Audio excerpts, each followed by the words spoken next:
morning, good morning, good morning. It's me, Callum here from Kwak Talks. Oh, straight off the mark, Mr. Robert Lee. Good morning to you, kind sir.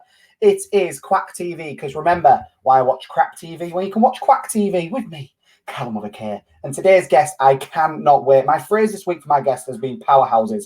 And when I can quite literally say this person's lungs and voice box is a powerhouse, you will understand when I bring them on. Yes, Rob, I love the countdown too. It is phenomenal. I'm currently working on a very fancy and, well, yummy outro. We'll go with yummy. Why not? So today it is the 8th of January. It is Friday. We're all looking forward to the weekend, even though we can't do anything, but we're all still looking forward to it. So today, if everyone doesn't know, if you tune in for the first time, I talk about different days of the year.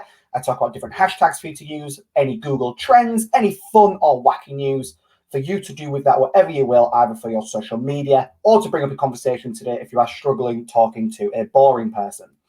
So today, your hashtags are hashtag Friday morning, and on Twitter already this morning, that has got around 15,500 tweets this morning on Twitter. And you've also got hashtag Friday feeling, hashtag Friday thoughts, hashtag Friday motivation. And that is it. But remember, if you want to find all these out for yourself, you can just go to Twitter, click explore, click trending at the top, and it will show you the hashtags. This morning, I tell you what, I was looking at Google Trends, and this week Google Trends have been pretty damn boring, if I say so myself. They've been talking about the big C word or the big L word, and we don't want to talk about them. I hope on my camera it did them the right way. So basically, in a business sense, which is what most of the people that watch this is, Elon Musk has overtaken Jeff Bezos, the owner of Amazon, in the richest man in the world. So Elon Musk from Tesla and SpaceX, I think it's called, is now the richest man in the world. Morning, Cara, off the mark.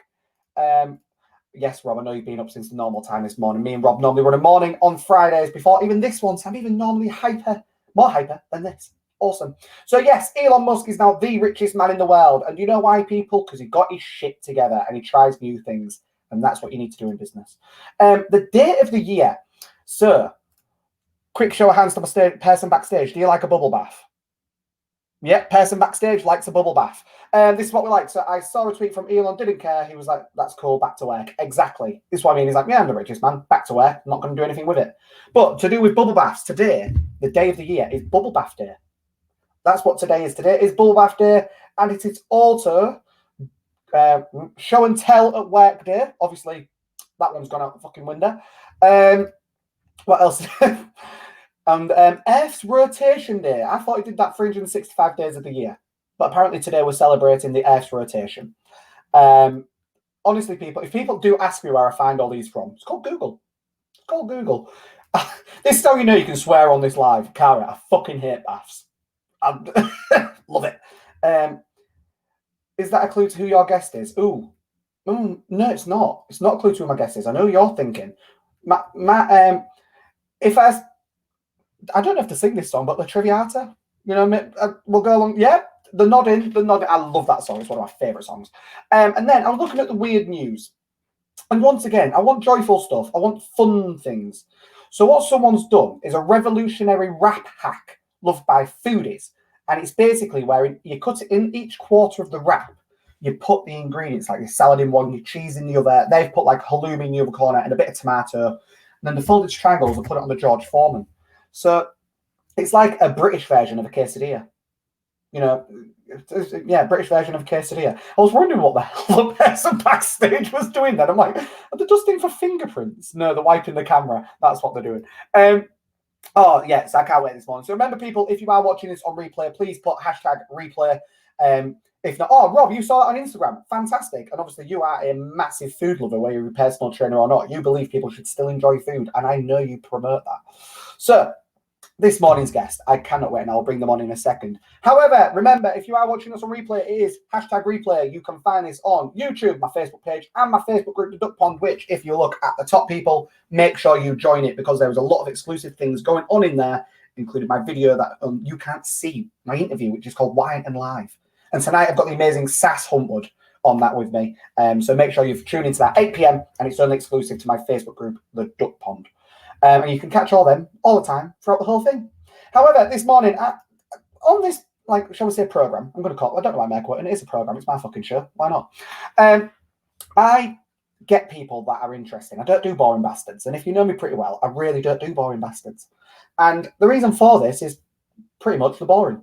This person definitely isn't. And, you know, I was talking before we came on about how their life has changed since the beginning of COVID, since the beginning of the first lockdown. And we was talking about where we are now, which I think we might end up talking about today, maybe. And it's absolutely awesome. And many people, if you are within 4 networking, or maybe you've just come across her, and you might even seen her perform. You know, she's a powerhouse. So, last but not least, good morning, Rebecca.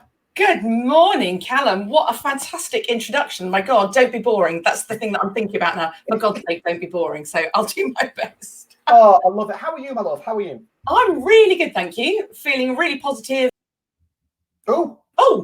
I pressed the wrong button. Let's try again. You was feeling positive. Jesus Christ. Yeah, I'm feeling so positive that you thought, no, that's enough of that. We can't have that. Boring. Boring. Right, okay. I'm feeling really good. It does help that the sun is shining here in Kent. It's a really nice day, and we've had crap weather recently, so that always makes it better. But and thank you so much for having me on. It's really a delight to be able to speak to you, and happy birthday for Wednesday. Thank you very much. Thank you. Honestly, I'm a bit like the Queen. I have about 4 birthdays a year, and when I do, it drags out for a month. Yeah, absolutely. Well, when I had a big birthday a few years ago, I won't tell you which one, and we made sure that it actually lasted. Well, I made sure. There's no we about it. I made sure it lasted for the entire month. Because for me, I have a rule with birthdays, and this is for everyone. For me, on your birthday, or for me for my birthday, that's your day. And, you know, unless you've got a friend that it's also they share a birthday with you, if you do, how unfortunate for them, it's still your day. And it's basically, for me, that day is about you. And what I really appreciate, you know, this is my first birthday with my partner. And he said, he was like, we'll do whatever. If you want to work all day, you go and work all day. I won't pest you. I won't do whatever. It's your day. And for me, anyone that celebrates birthday, especially if you're having it during these shit times like myself, do what the fuck you want. Absolutely. But that's a really good rule for any time. Oh, absolutely.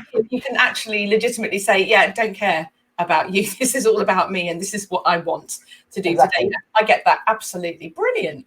So, before we introduce you, sorry, I've just got to point this out. I knew Cara or Rob or someone's going to make a joke. You are a queen, honey. Yes, I am. What can I say? So, Rebecca, just in case people don't know who you are because they've been living under a rock and what you do, who are you and what do you do? Okay, well, you can see my name there, which is partly Danish because I'm married to a Danish man, which causes lots of fun and games. I always have to spell it, but it's said Birkbaek. So I'm Rebecca Lodge Birkebaek, and I am now a public speaking, communications, presentation skills coach. And that's what I do. And the reason I do that is because my background is in performing arts. I've been a professional singer for more than 20 years. I know I don't look old enough, but there you go. These things happen. And I've spent my entire career obviously performing, and that's something that you do that's under pressure, and you've got one chance to get it right, and so you have to know what you're doing in order to be able to do it well and actually earn a living and be able to eat. So I until very recently was working at the Royal Opera House in London's Covent Garden in the chorus, which a lot of people don't know is actually a full-time professional singing job. Wow. Because when you're there, you are in every production that's got a chorus, pretty much. So the way the work works out, if you like, there is that you'll have a show that's on the main stage in the evenings, not every evening because we share it with the Royal Ballet. More about that later. But what would happen is that you'd have your show, whichever shows you're in the evening. You'd also be doing production rehearsals, so in a rehearsal room on the set for another show, and you'd be learning the music for 2 other shows. So sometimes you could be singing in 3 or 4 languages at once, and you've certainly got at least 2 or 3 operas in your head at any one time. That's not just the music. It's all the movements and the props and all the shebang that goes on with it. And the reason I mentioned the Royal Opera House is the singers aren't known for their slight, delicate frames. You know, to have power, you don't have to be fat, don't get me wrong, but we're not, in the main, small, tiny people.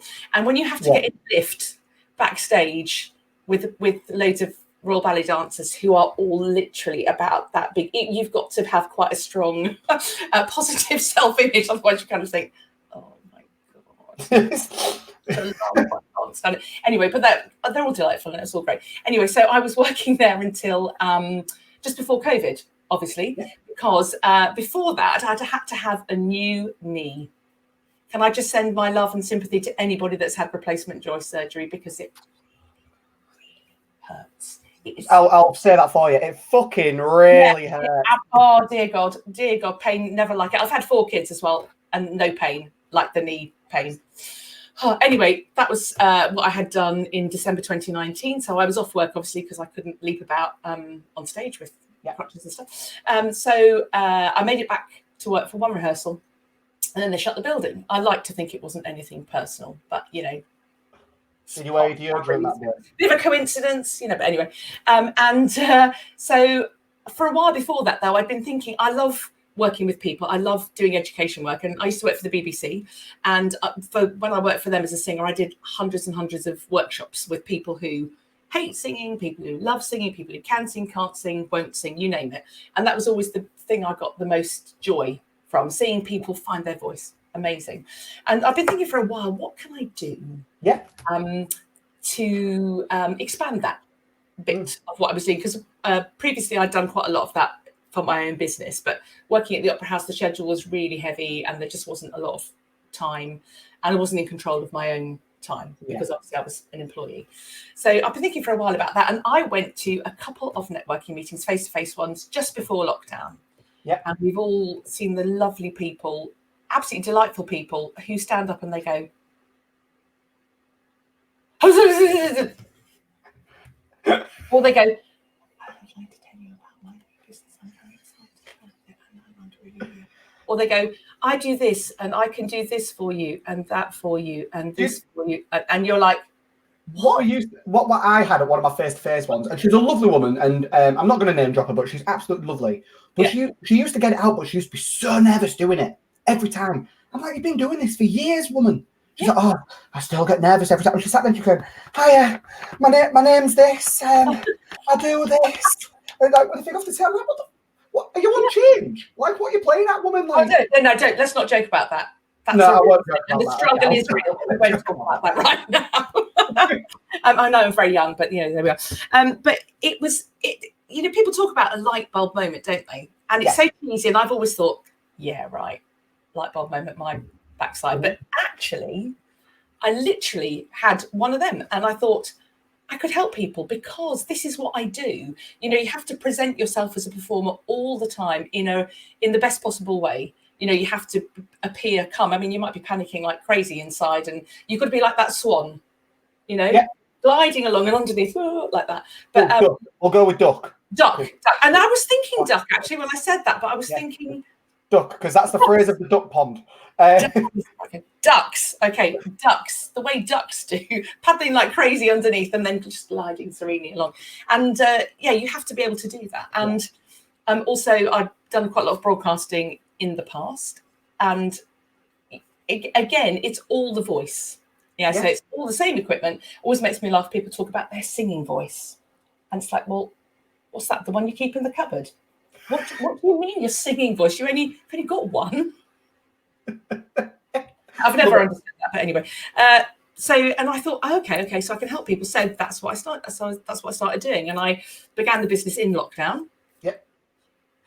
Brave decision, some would say, but I was very lucky because I must be honest, I was on furlough, so I was very fortunate to be supported through that. Be honest, I worked at Aldi. Most of the original 2 lockdowns. I have no shame in it. No. I've got to pay my bills. Absolutely you have. And it's funny, isn't it? Because it was a really weird time, like it is now. I mean, I feel so, I can't think of the right word. I feel so much for my freelance colleagues in the music and the performing arts in general, theatre, live music, pop music, whatever. Because it's a form of pain, isn't it? It's a form of pain, because I feel it for my friends in hospitality. Exactly. It's just absolutely terrible. And I feel I have been so lucky to have been an employee, and I almost kind of felt guilty about being on furlough but then I had to stop and think, hang on a minute, as an employee, you get those benefits, but you also make sacrifices. because you are then at somebody else's beck and call. You work really, really long hours. You work really, really hard, as I know my freelance colleagues do. But there used to be certainly an element of choice about what you did. Yeah. You know what I mean? You could decide that's a project that really interests me. That doesn't really interest me. Whereas when you're an employee, you don't get that choice. You just have to do everything whether you like it or not. So, you know, there's swings and roundabouts. But, you know, it was very, do you know, I kind of felt in a really weird way that the universe was telling me, there's a phrase I never thought I'd say a year ago, that it was time to do something different, because we all had the time to stop. We all had the time to reflect and think, is what I'm doing giving me joy? Is what I'm doing satisfying that part of me that's really important and that a lot of people take no notice of? I'm really big on this, and once again, it was quite nice. You came on quite early today beforehand, so we had a chance to have a really good natter. Yeah, a very Yorkshire word.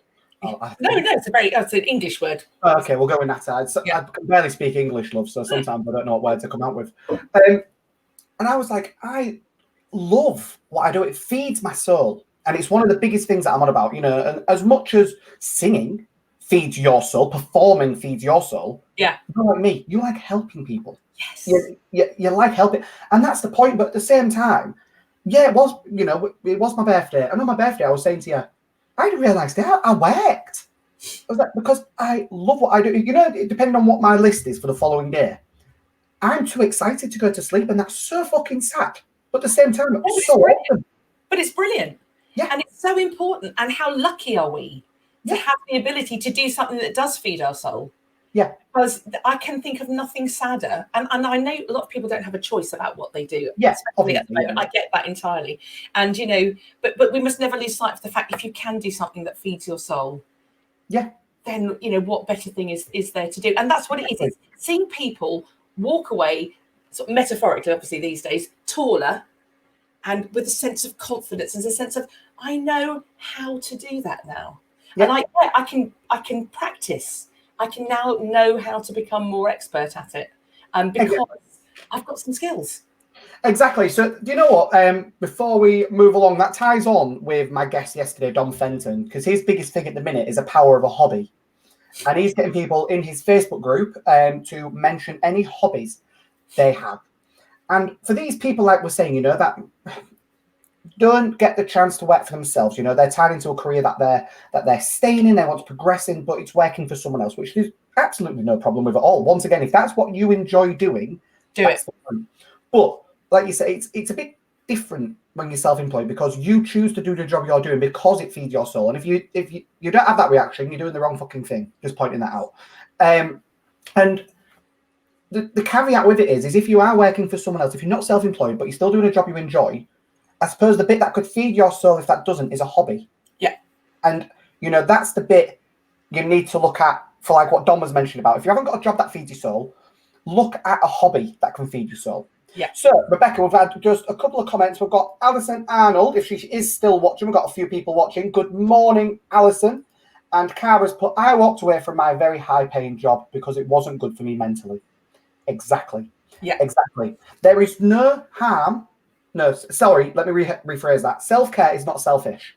Yeah, absolutely. Self-care is not selfish. Yeah. I'm guessing this may be Ben Kelly or someone else. A Facebook user. If it's not, at the top, you need to click the button to allow StreamYard for me to see your fabulous name. I've been struggling to get back into my business in 2021. You are literally reminding me why I do it. It feeds my soul. I love it. Exactly. And that is the point. And I've had a couple of people, because this week, when you come back to work this week, don't know if you're the same, Rebecca.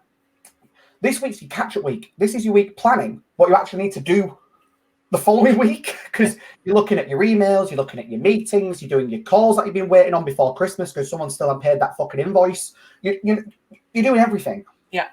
So your business week starts next week.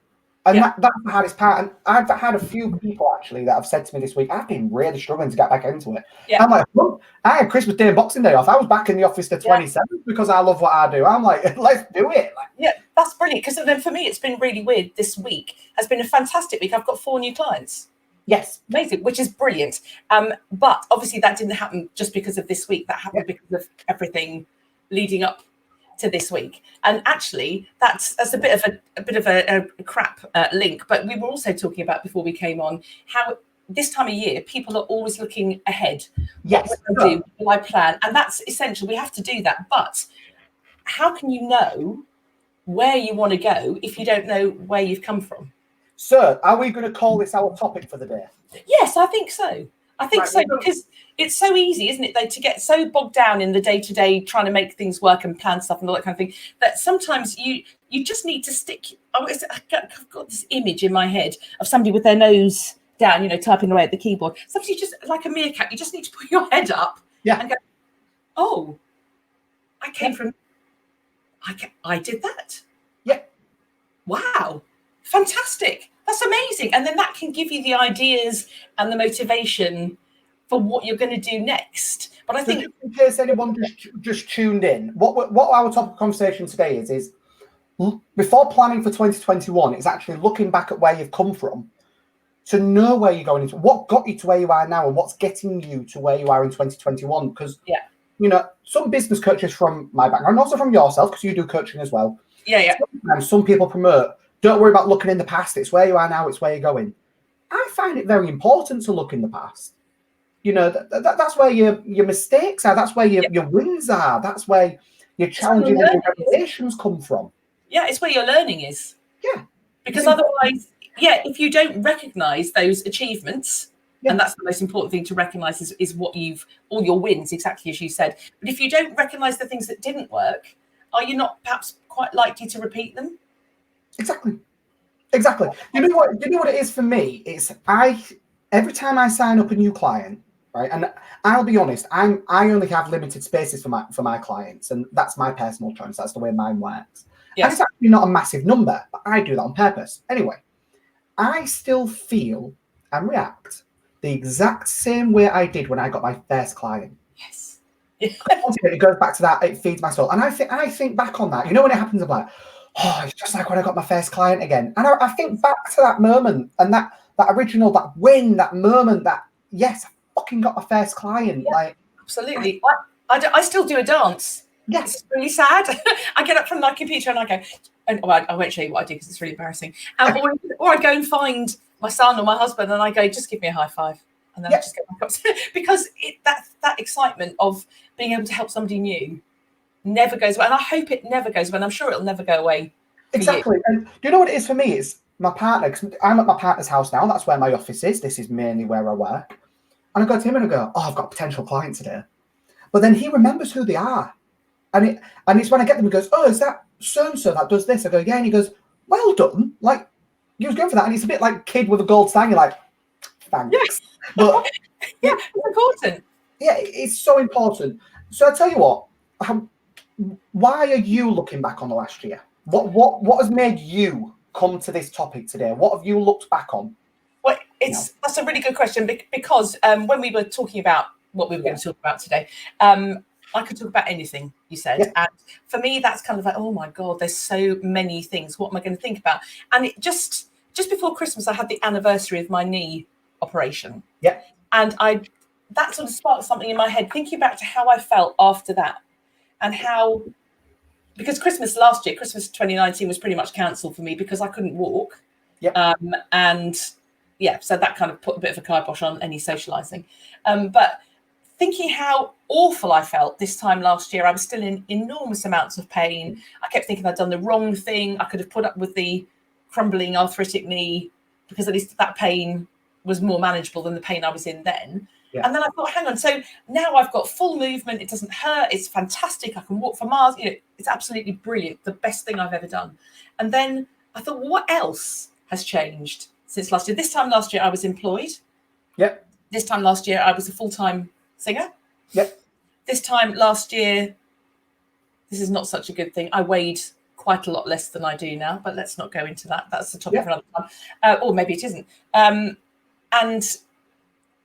But this year, I feel so much happier. I feel so much more myself. Yeah.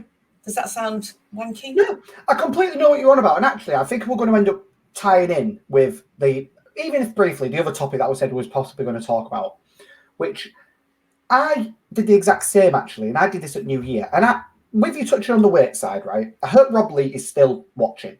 I've put on a bit of chunk, right? I have. And for a lot of people to go, no, you haven't. It's not the point. I'm not saying I'm fat.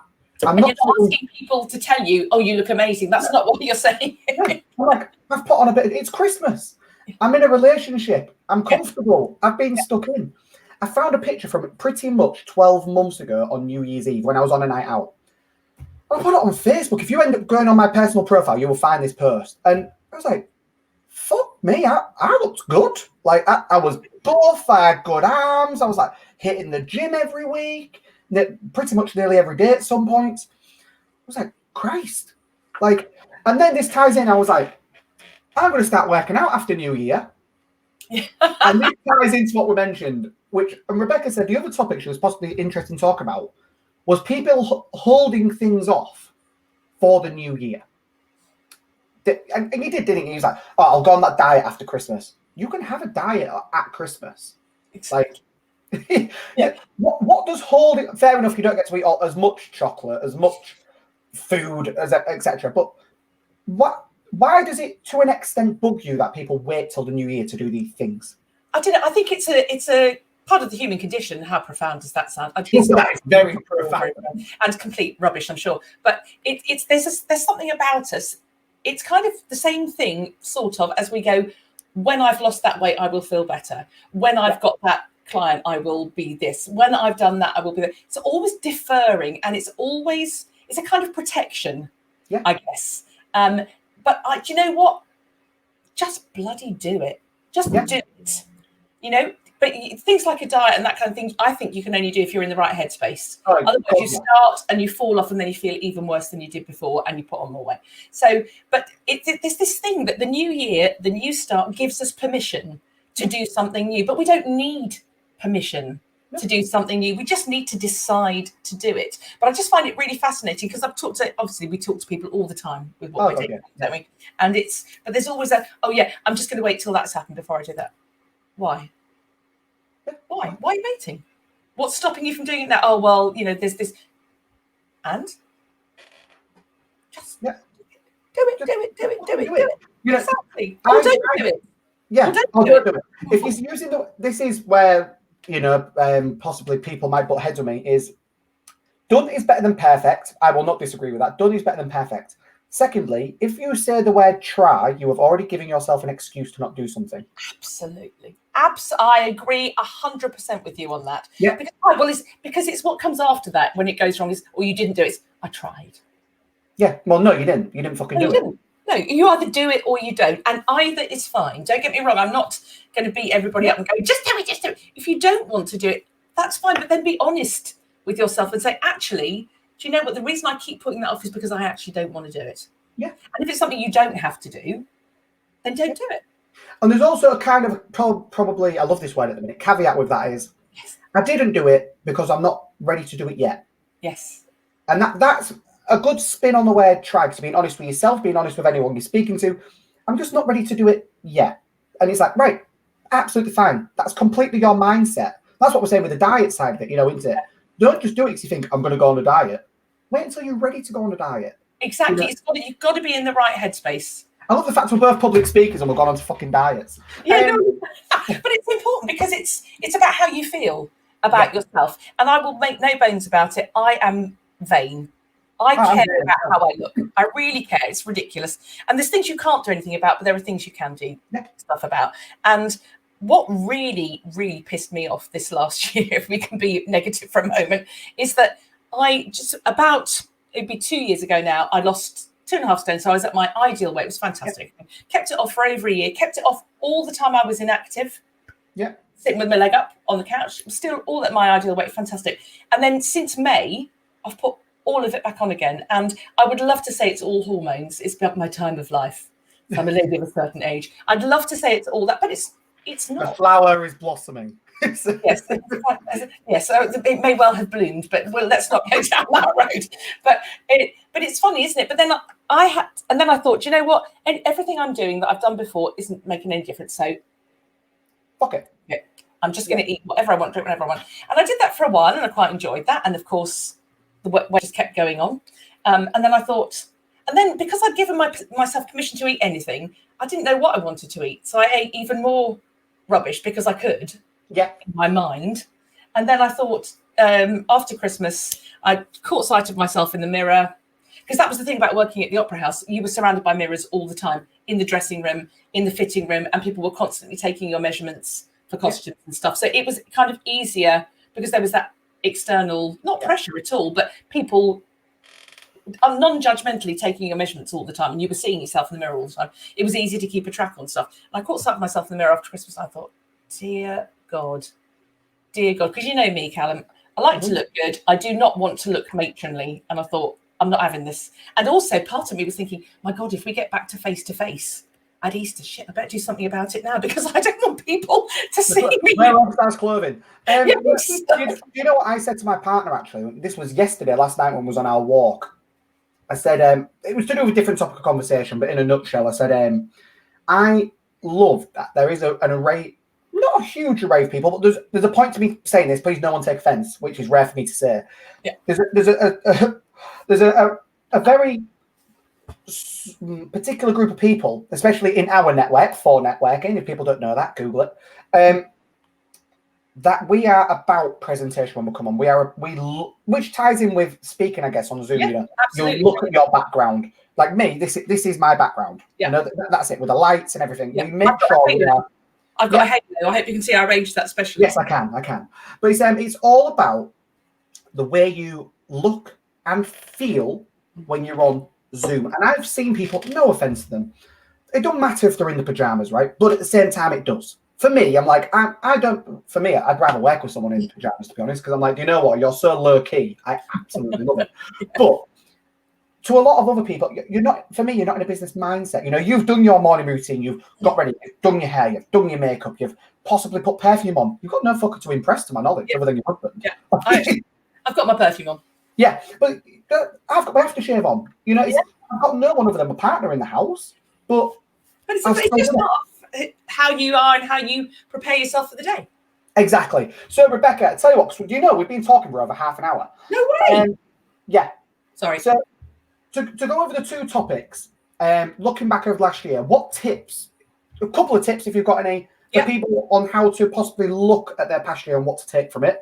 Yeah. And then also any tips for people that have held off things for the new year and still not done them. Yeah. And what I think for people planning stuff for this year, do take a look back, but do it objectively. Yeah. Try and actually, I don't know how you keep your records, whether it's a diary or whether you have, files with your clients and all that kind of stuff in your business, but just take a minute to recognize your achievements. Yeah. First and foremost, look at where you've come, because I guarantee you will have come much further than you could possibly imagine. Yeah. Because we have selective memory, depending what mood we're in, remember the bad bits, all the good bits, but have a look at that. And then also, if you can do it in a way of being kind to yourself, have a look at what didn't work. And not in a way that you beat yourself up, but in a way that, okay, so that didn't work. Now, just why didn't that work?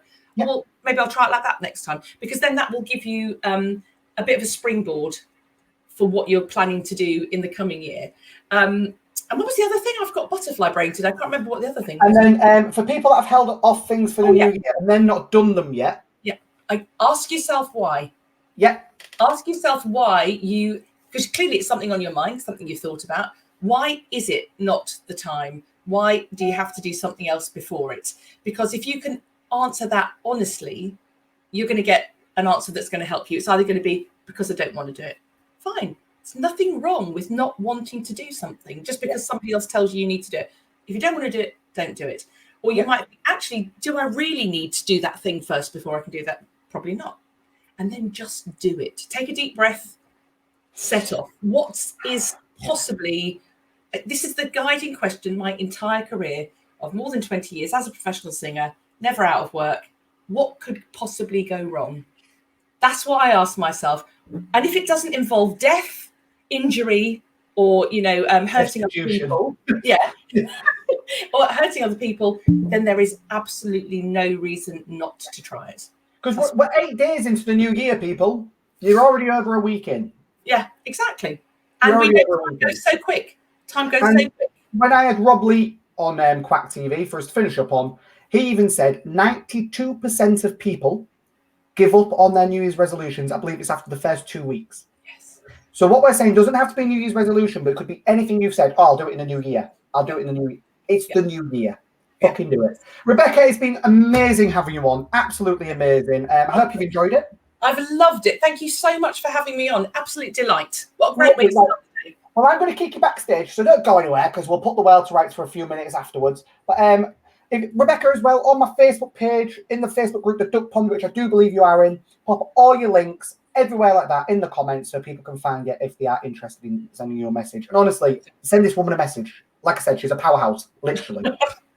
Lovely to meet you. Have a lovely day. Have a lovely weekend. Have a great weekend. Oh, there we go. Rebecca Birkebaek. I think I've said that right. So yeah, I've got a thumbs up. So that was Rebecca Birkebaek, and honestly, what a powerhouse she's. I know I keep saying it, but she really, really is. So that was Kwak TV, because why watch Kwak TV when you can watch Kwak TV? And that's Friday. That means it's the end of the guests for this week, and I'm subtly and very trying to be calm, finding guests for next week. So on Monday next week, we have got Judy Hampton, Judy Corn herself. Look, see, and feel amazing. We've also got Nathan McQueen on Tuesday. We have got Kitty Cairns on Wednesday. We've got Aquila Hope on Thursday, and we've got Alison Arnold on Friday. I'll be posting all that on all my social media for you all. But can I just point out that Alison did put this comment on. I subtly dropped it in earlier. Kwak TV brightens my morning. Thank you. So that's Alison, who is on next week. Thank you so much, Alison. That means a real lot. Have a lovely day. Have a lovely weekend. And remember, your hashtags today are hashtag Friday motivation, hashtag Friday feeling, hashtag Friday thoughts. Do them what you will. And it is bubble bath day. So get your bubble bath out, relax, wind down. It's the weekend. And remember, if you are in the Duck Pond tonight, 8 p.m, Wine and Live. Can't say wine without sounding very Hull. Wine and Live with Sass Hubwood. So come on, listen to us, put the world to rights. Have a lovely day, lovely weekend. And that's been me, Calvin K from Kwak Talks.